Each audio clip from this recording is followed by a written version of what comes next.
folks, and welcome back to another edition of FP Daily News. My name is Patrick Lambert, and I'll be filling in for Brian Williams for the night. Our top stories: a gorilla escaped from the Bronx Zoo, has killed 12 people and counting. Also, the children of the Red Sox nation have been recently found shotgunning beers while screaming, "Fear the Beards." And lastly, the poetry of Phyllis Wheatley, undiscovered for centuries, has just been found in a Connecticut home just outside Fairfield County. Breaking news. I'm going to send out to Bob Schloth at Lake Mohegan.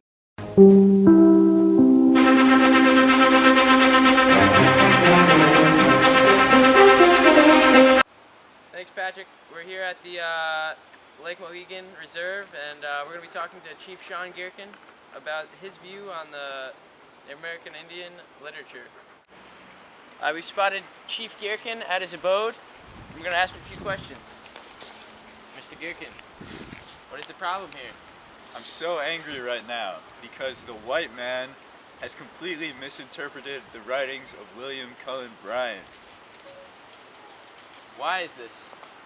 Well, first off, in his first story, Last of the Mohicans, nature is deemed to be incredibly dangerous because of the advent of the white man and how it has ravaged the Indians' lands. But whereas in To a Waterfowl, nature is actually quite positive because it is known to be a guiding force that God uses to show the waterfowl the way to get through life. Thank you for your input, Mr. Gierken. Back to you, Pat. Thanks, Bob. We'll be back with literary correspondent Brendan Blees right after this.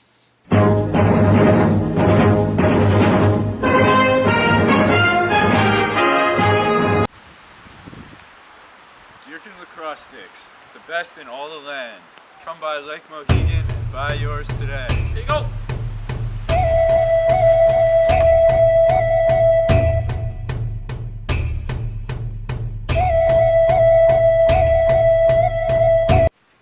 Welcome back, folks. I have Brendan Blees of Sather International here to explain to us the change in our views of the frontier. Hi, Pat. Great to be on the show.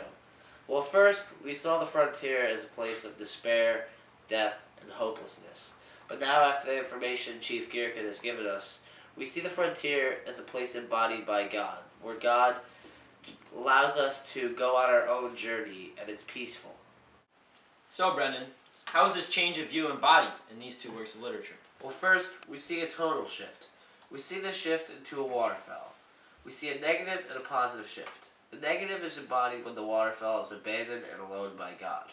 The positive is embodied when the waterfowl is then joined by God and led on his journey throughout the wilderness.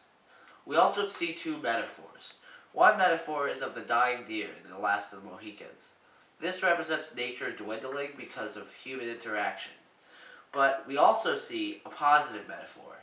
This is when the waterfowl represents God and peace and wilderness. It represents his guiding principles throughout the wilderness. So, Brendan, we have time for one last question.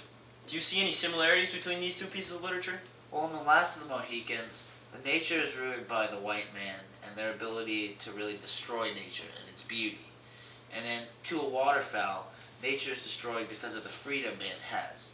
They think that they have limitless freedom, and that makes them destroy the wilderness.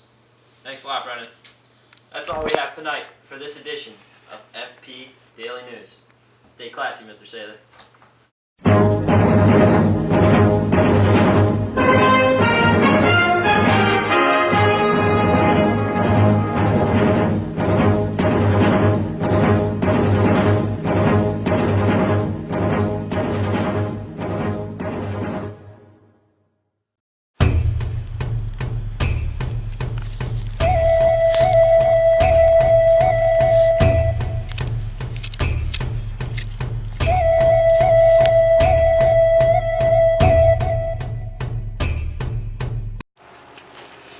Sean Gierken.